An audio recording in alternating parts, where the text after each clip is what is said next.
You know what I mean? Oh, man. I agree. David Goebbels. Of course thanks they so are. much, sir, All for being right. here. I always appreciate your time. Hello, everybody. Good morning. Let's do this more often. Yeah, whenever. Yeah, I got a 12-pack there. We can get going. Okay. All right, Dave. All right. This has been George Honeycutt for, of course, our product showcase of Callaway Golf, and what an informative, educational day it has been. I want to thank everyone from across the globe for joining us. And coming up after a short commercial break, of course, more interesting and intellectual programming here, all about golf from thegolfdirector.com. Sure as hell was. Sure that was. Sounded good, though.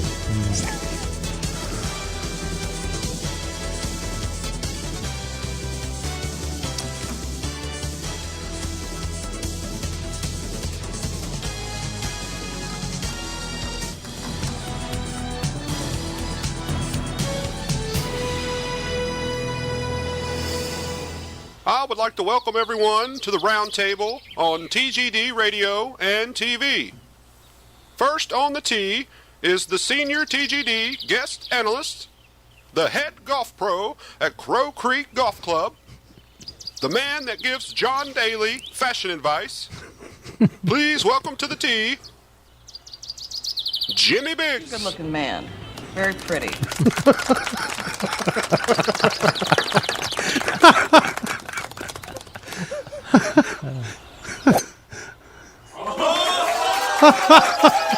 You got all that?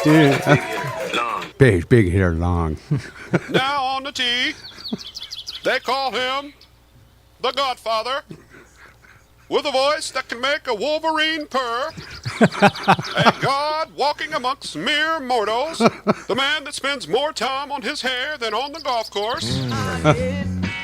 I look good. I mean, really good. Hey, everyone!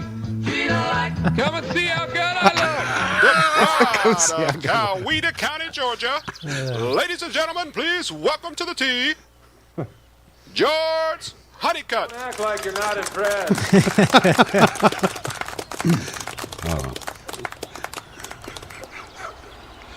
This.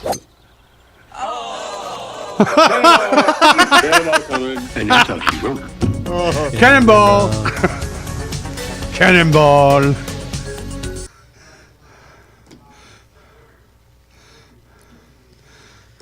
I don't know what's up with that. What happened to my shot? Man, It wasn't good. Didn't sound good. Cannonball. Cannonball coming. Welcome, everybody, to the roundtable here on TGD TV and TGD Radio. We are coming to you live from North Myrtle Beach in the Zeus Digital Marketing Network studios. I'm so happy to have with me today a guest co-host, and this gentleman's going to be with me all day, Mr. Jimmy Biggs. Thanks for having me, George. Of course, Glad to be PGA here. professional and the director of golf over at Crow Creek Golf Club, which is, of course, our home course, and of course, sporting the Crow Creek shirt. Gotta show the sport. Yeah, I'm sporting the U.S. Ryder Cup shirt today. See, we're not even starting that. Yeah, yet. you Just see, hold I on. had to, you thought He's you were going wound to up. George thought he was going to Hold on, outdress hold me on, today. hold He on. thought it. Yeah, Look look at at the the pants. orange pants. Look at the Yeah, pants. Yeah, he thought he went up me today, and just So I get up, shower, and all that, get dressed, and I go back in and wake the wife up. So she rolls over, puts her glasses on, and she looks at me. She goes, "Really?" Really? The only word she said, "Really?" yeah, and you could have just said, "Well, Biggs is coming," and she'd say, "Oh, okay." Okay. Yeah, I didn't throw you under the bus, though. Okay, well, that's all right. Also joining us on the roundtable, Mr. Al Cloyd. Dr. Grind is in the Grind. house. Good morning, gentlemen. Good morning. Good morning. How are you, buddy? Doing great. How you guys doing? How you feel? Feel good. Good. I got up Well- extra early. Man, I'm jamming today. Had Really? 2 cups of coffee, and I'm with it. You are jamming. You are Jamming jamming. out. Boosh is in the house. And Chuckles. Yeah, Chuckles. I haven't seen Chuckles in a dress shirt in 74 years. Chuckles is a very dapper dressing dude. Oh, he's- I look up to him He's in clean. many ways. He's Yeah. clean, no doubt about it. Of course, you may be seeing and listening that we are missing one Hugh Roy III, our brother. And Yes. this week he is in Columbus, Georgia. He is helping his father, Hugh Roy Jr., who is suffering with cancer. And Hugh is there taking care of his dad, holding his dad's hand. And we miss him greatly. Our thoughts and prayers go out to Hugh Roy Jr., and we want him to have hopefully a recovery. And Hugh is he knows that we are with him in mind and spirit, heart and prayer. So our thoughts go out to Hugh and his family. And we are here for you if you need us. And, of course, all of our listeners and viewers are always have been sharing their comments and their thoughts and prayers along with you on Facebook and Twitter and many other social media outlets. So we'll be bringing you up to date on Hugh Roy Jr.'s condition over the next several days. So be sure to stay in touch with us if you want to pass along any messages or things like that. So sitting in, again, Mr. Jimmy Biggs. And I always love it when Jimmy comes in because it just, I mean, the intellectual aspects that what Jimmy brings to this panel is just really unreachable. We really don't have that intellectual. I mean, Al and I are just good old boys. But right. then you step in, and Just I mean, one- it's yeah, like, he's- yeah. well, this is the PhD of That's golf right. right here. I dude. thought he Hey. was teeing me up for a big knock right there. I thought No, the intellectual, heck no, no. the IQ of the room just dropped a few hundred points. No. No. But Okay. Well, I appreciate that, George. no, Thank you. let me get your thoughts. We're going. Al and I kind of like to do this. Our guest last week, we really slammed. Oh yeah. We got him good. Okay, But okay. I won't go into that. I'll let you listen to the last week's show, and then you can say, "Ooh, they weren't that mean to me." Okay, that's good. Yeah, we'll be real nice. All right, good, Today. good. Phil Mickelson takes off the last 2 rounds last week in Cherry Hills at the BMW. Right. Now, he really didn't tell the media why. He just kind of left the property. Was that good or bad? Bad. I'm not a big fan of that, George. I don't think the guys, just because they're out of contention or whatever, they call it protecting the field, whatever. I don't think you should be able to just walk off a tournament just because you're not playing well. It sets a bad example for the youth in the game it and does. the other guys on the tour. Well, if Phil, probably the second biggest player in golf right now is saying, I don't need to play the weekend. I'm just going to take off. What does that set for the younger guys? I'm just not a big fan of that. Well, his first 2 rounds, I mean, he didn't play that well, so he kind of knew he wasn't going to be inside the top 30 Sure. going to the Tour Championship. So why not? Well, we've seen some bigger names do that as well. So, names as big as Oh yeah, do the Yeah. same. Well, we've Yeah. seen Tiger walk off. that's- Tiger's done it. I mean, Just what I was, it's We've seen become Rory more, walk off. Yeah. It's Yes. become more and more regular in the last few years, and I I think Bubba's even done it too. well, Bubba's done it Yeah, several times. several times. Yeah. Yeah. John Daly. Oh, yeah. So Right. that's a normal with John. Oh, So- yeah. yeah. Now they I'm can not a find the big fan of closest that. bar. So Sets a bad let's example. Love you, let's John. go back and look at Phil. We know that for the last several weeks, I believe, this is my feeling, and let's go ahead and preface this, Jeff, okay? This is just my opinion. I think the arthritis has really kicked up a notch. I think Okay. he's gotten tired. Okay. I think he's just physically wore out because he's played several weeks in a row. You look at the British, you look at the Scottish, Yep. which was his defending. Then Sure. Yep. then you roll in between the British and then the PGA Championship.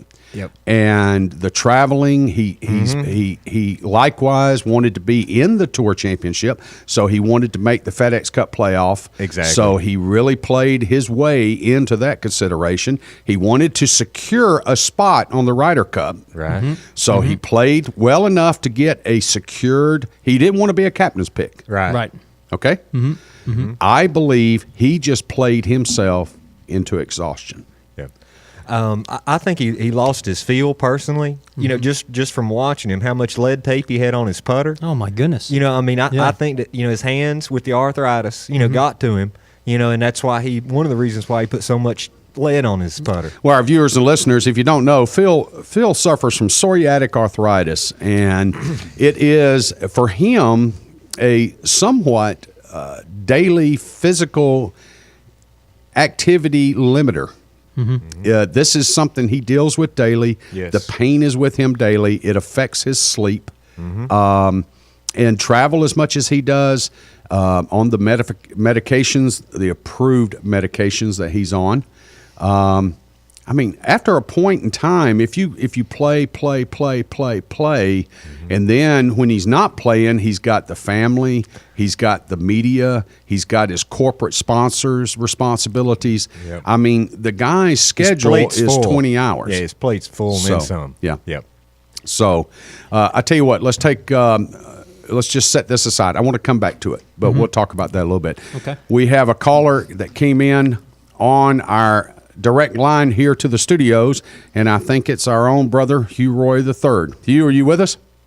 I'm with you, Georgie. What's going on? Hey, baby, Hey, HR3. baby.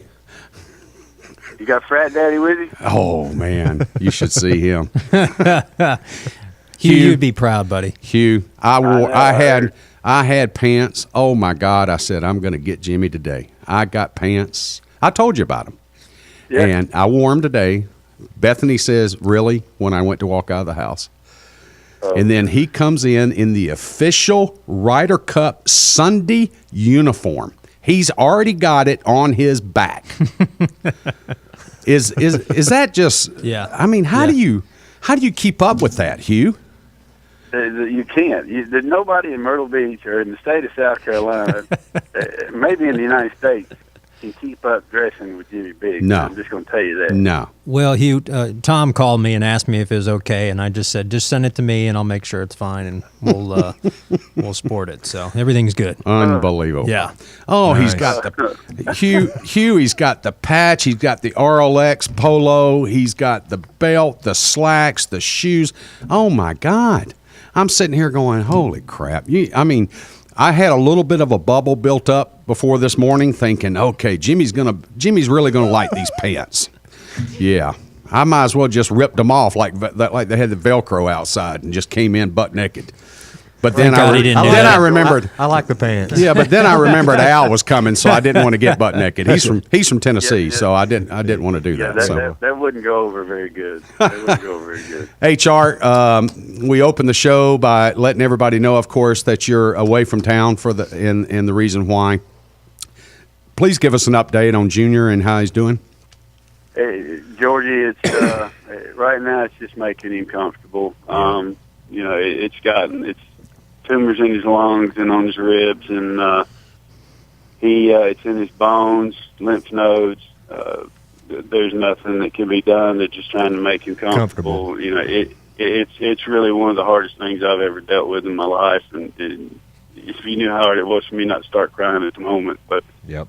he only weighs 140 pounds, George, and I bet he's lost 40, 50 pounds in the last probably 5-6 days, and it's hard to see. I mean, mentally he's there. I mean, he's Right. sitting there cutting up and talking, but it just depends on when he gets his medication because they got him so drugged up for the pain and stuff. Oh yeah. But, They don't want him suffering.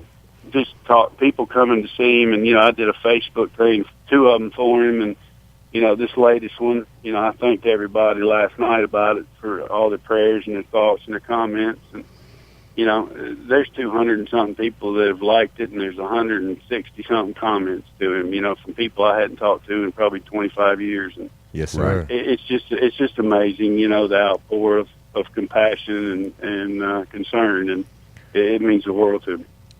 I've had the unique and rare opportunity of actually sitting down and talking with legend Hugh Roy Jr. in his home Nice. while he was in the recliner, the famous recliner. I'm sitting in it as we speak. Are you really? Oh, yeah. We're gonna. I just got here. We're gonna make a throne of that thing. There's no doubt about yeah. it. But is he still telling the stories, Hugh? I hope so. Oh, I hope so. It's unbelievable, the stuff we talked about stuff last night because Steve Travis, who's a very close friend of Daddy's and mine, and basically like Daddy's best friend, and he was up there, and we just got talking about stuff from back in the day, pro-ams, and playing in Moultrie and different things when I was growing up, and, with Alan Doyle, and talking Yeah. about him being on the team, and just the funny. I mean, we all just laughing. It was just. Good. It was nice to see him kind of, for once, just try to get back to normal, and it was pretty cool. But yeah, he's still the old, the Hughisms as you call them. That Right. I got them from him, obviously. Right. Just throwing those out there, and it was fun. Yeah. Well, I hope you're recording some of that. It's amazing to hear him.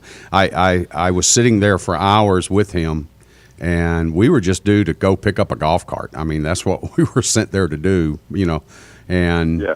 we ended up just talking, and I had the Coggin boys with me, which, of course, they're pinging off the walls, like the rednecks they are. But, they're just, oh, George, oh, look at this, look at this. I mean, they're looking at all the pictures and the trophies and all that inside the Hall of Fame there in the Legends house. Oh, yeah. And Oh, yeah. I was just sitting there listening to the man. Yes. I mean, he's talking about, it happened to be Sunday of the PGA last year when Duffner won. And Okay. Duffner was actually teeing off on 15. And it was kind of interesting. Legend looks up toward the TV and goes, I don't know how in the hell he's going to win. I don't know how in the hell he'll win with that swing. I just don't know. I just have no clue. He's funny, and I mean, He's got and you're Jim well, that little pearl. Terry. Oh yeah, yeah. And he just looks at me and he said, it's like Mr. Sanders and my dad, they basically grew up together, and Doug Sanders, and he said, you'd watch that man swing, you never knew how he could do anything. He goes, but man, he could golf his ball, and that's what it's about. It's about Right. playing the game. You can, Yeah. Daddy was very much a stickler, about proper fundamentals and things like that in golf. But he said there's just those certain people, and there's not many, but they do things in a different way, and they Right. still get it done. He said you've got to just sit back and admire it, and it's just really funny. We trying to. They don't have the golf channel up there at the hospice, and so we've been on the iPads trying to find something where he can watch the golf because he wants to watch the golf. And, Right. Yep. that's just still his thing. But he, Right. just trying to, again, just make him comfortable and just be there for him. Yeah. Yep. Well, this man lived with his cleats in the grass for over 80 years. So, Oh, yeah. I mean- and put he put some 17, 18 kids into college on major college scholarships out of his junior program. So, when we call him the legend, folks, and I mean this from the bottom of my heart, not because he's my dad. Man knew what he was doing. Yeah. He knows golf, and yeah. He just raised- very fortunate. He raised one hell of a son. Well, thank you. Yes, Yeah. sir. Yeah. Hang in there, A lot you.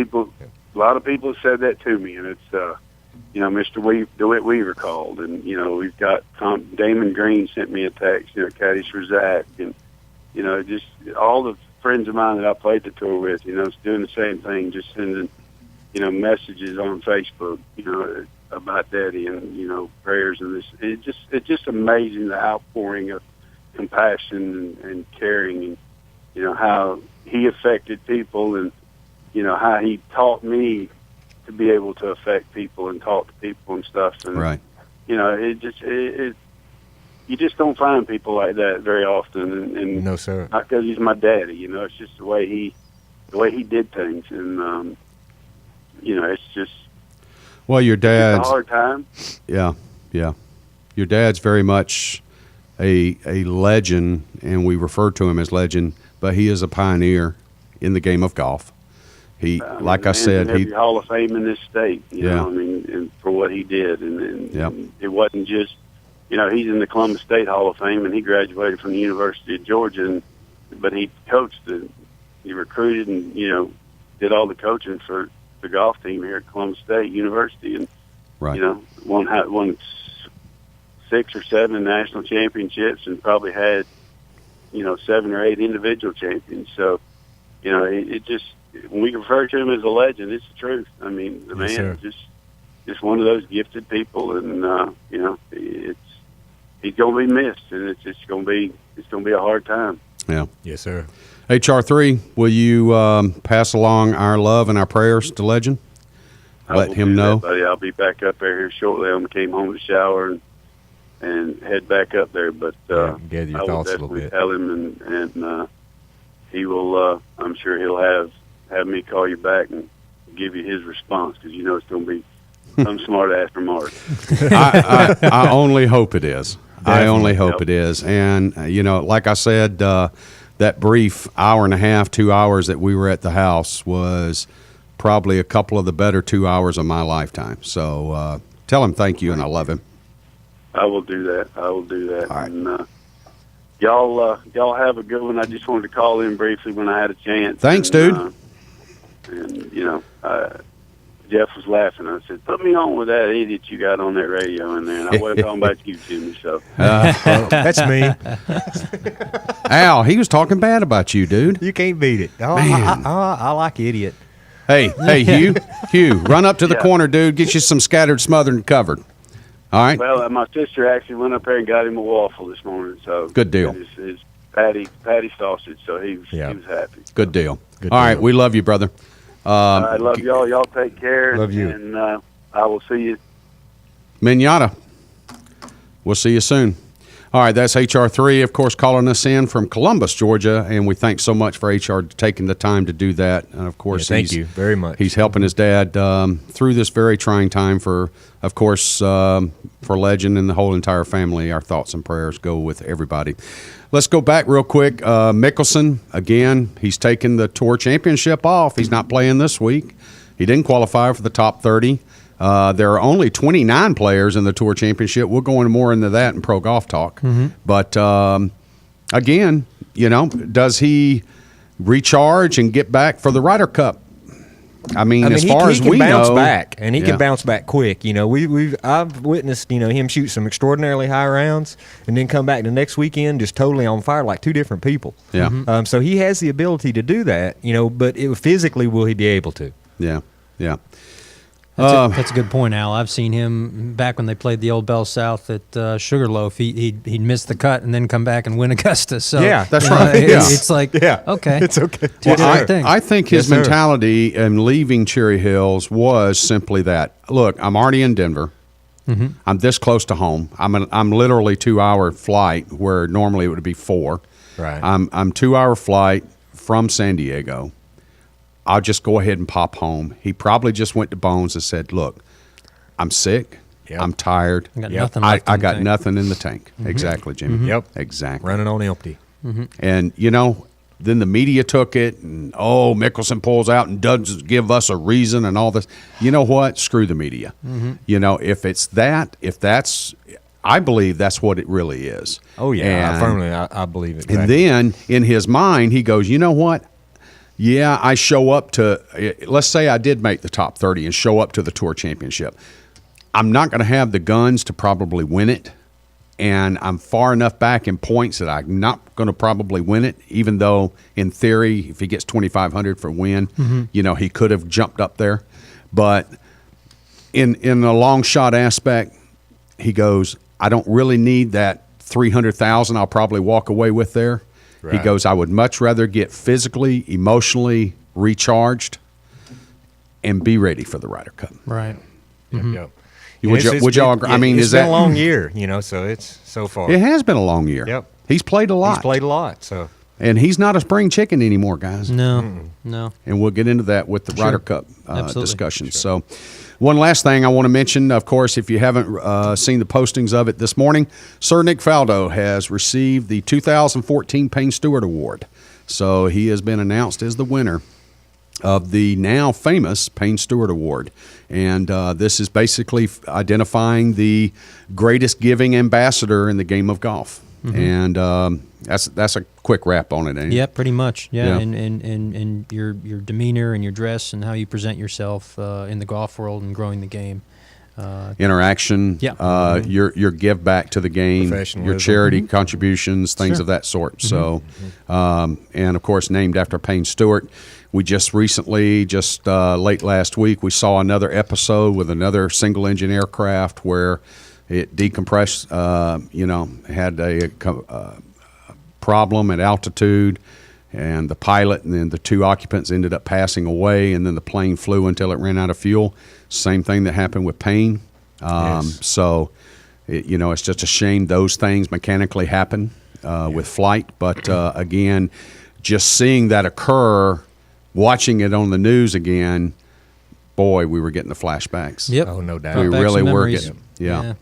Well, I was by the North Myrtle Beach Airport. I got a friend of mine that's got a hangar in there, It's kind enough to let me store some of my junk, a little bit of a pack rat. Some of your junk. Some of my junk. And there was this beautiful jet sitting there, you know. And my wife says, she says that's something special. She says, I told her, I said that's not cheap. I said, yeah. I said that's got to be at least $2 or $3 million. She looks it up and it's $350 million. This jet Is that all? sitting at North Myrtle Beach, you know. But you'd think with that much money, you know, that much technology, you know, that there wouldn't be, you know, these hiccups. But anything built by a man, you know, is going to have. Well, we saw the Payne Stewart travesty. Found out that was simply a $8.50 airflow valve okay that caused that. Caused that. Yep. Yep. So again, you looked at safety. I mean, we could do a whole separate golf show or non-golf show on that. But I bring it up because again, Payne Stewart, it brought back that tragic day that we were following this, and the plane was, you know, destined for this position, but it got off course by winds. Yep. It was on autopilot, 38,000 feet, and it just cruised and cruised and cruised and cruised until up to North Dakota, and it just ran out of fuel. I think it would probably be a good day to you know, to send out our prayers and thoughts to everybody at from 9/11. I was just going there. Yes, sir. Just going Yes, there. sir. So I was thinking just what you was thinking. I was getting goosebumps, you know, Yep. and you know, that's the first thing I got. not up this only morning. those victims of of course, the families. airplane crashes themselves, but also the recovery personnel. Yes, sir. All the firemen, the policemen, Yes, sir. the bystanders that simply The nurses, the ran into doctors. the building Yep. and tried to help people. Yep. So all the volunteers after the fact, yeah, you know, that came in. yeah. All those people. Let's take a moment. We got a couple minutes here. Where were you at 9/11, 2001? Yes, sir. I was working at Golf UK up in Little River, and I never will forget it. I was working with Margaret Mears. She had a little TV out front on the counter, and sure enough, I was back in the back putting clubs together, and she hollers, "Al, come here!" She says, "You've got to see this." So I come out the back and I trot up there and I see, you know, just one plane going in. And at first, you know, you're kind of thinking, well, was it an accident? That couldn't be an accident, Right? You know, I don't, you know. And then you're watching it, and then when the second plane hit, then you know you're like, no, that can't be that big of a fluke, you know. And so, and then at that point, it was just, you know, just watching the news, you know, just seeing what was happening. So that's where I was at, Little River, South Carolina. Right, Jimmy. I was a senior in high school, George, and we were actually in a political science class. And the first 15 minutes of the class, we'd always watch the news, the current events. And we turned on the TV and we saw, the first tower was already hit, and we were like, you know, what? Some idiot flew a Cessna into the tower, unreal. Well, the second plane then just hit, and goosebumps went up on my arms. Yep. My mother was actually in a plane at the time. And the plane that hit the tower, to me, you know, you couldn't tell it was a U.S. air flight. It just looked like a plane. Right. Now, my mother at the time worked for Saks Fifth Avenue. She was on a corporate jet, so I had no idea what that was. So Wow. the amount of terror that went through me in that 60 seconds of seeing that was unreal. I finally got a hold of her. They obviously rerouted. They grounded every plane in the That's air. right. And she said she went from about 30,000 feet to about the ground in 5 minutes on a jet somewhere in Kentucky. But yeah, I remember it vividly, still do. That's actually really why I wore the red, white, and blue today, was for 9/11. Yep. Well done, bud. Well done. Well done. Yeah. Yep. I was in my man cave getting some clothes together. I was packing a bag. I had a board meeting that afternoon in Columbus, Ohio. I was scheduled to fly out of Atlanta on Delta at 11:35, something like that.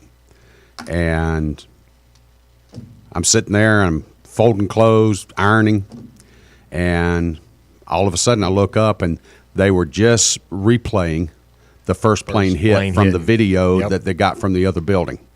And we're all sitting there going, and being past military, you're sitting there going, okay, that's probably some sort of a suicide, type of aspect. You didn't think terrorists. You didn't think, you just, it's hard to fly. You could tell it was a commercial, or at least in my eye, I could tell it was a commercial See, flight. I couldn't. I didn't, Well, I'm first- talking about a commercial size aircraft. I'm with you. Okay. See, I've never seen the towers, so in perspective, They're huge. it was, Yeah.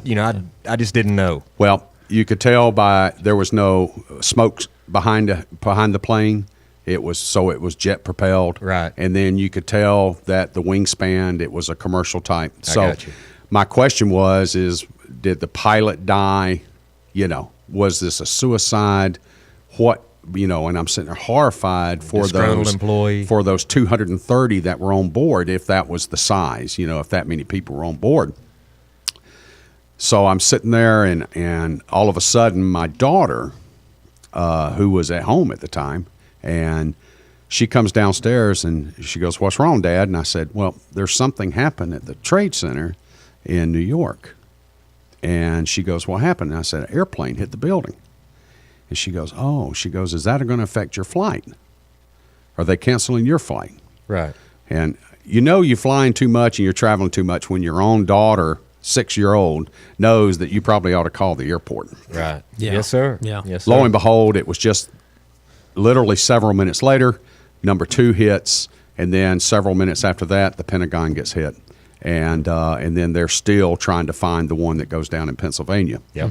And of course, in the meantime, all flights are canceled and things like this. Yeah. Yep. So we sat around all day, and I got back on my computer, which back then we didn't have the Wi-Fi access and all that. Right. But I'm back on the computer now, trying to get more and more and more and more information. Oh, yeah. And so it was. I was scheduled to fly, but thankfully, they didn't. They had us not doing it. So. Okay, bud, we kind of got off golf here a little bit, but I want to thank everybody for joining us here on the Roundtable. Jimmy Biggs, thanks so much for coming in, and you'll Thank be with you. us all day, so it's great having you here, bud, and I appreciate you sitting in. Big time. Al Anytime. Cloyd, Dr. Grime, we got Tech Talk with Al Cloyd coming up after this short commercial break, so be sure to come back and join us here on the Zeus Digital Marketing Network.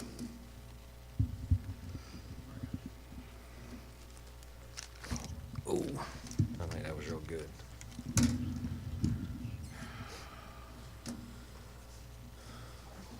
I almost lost it with you.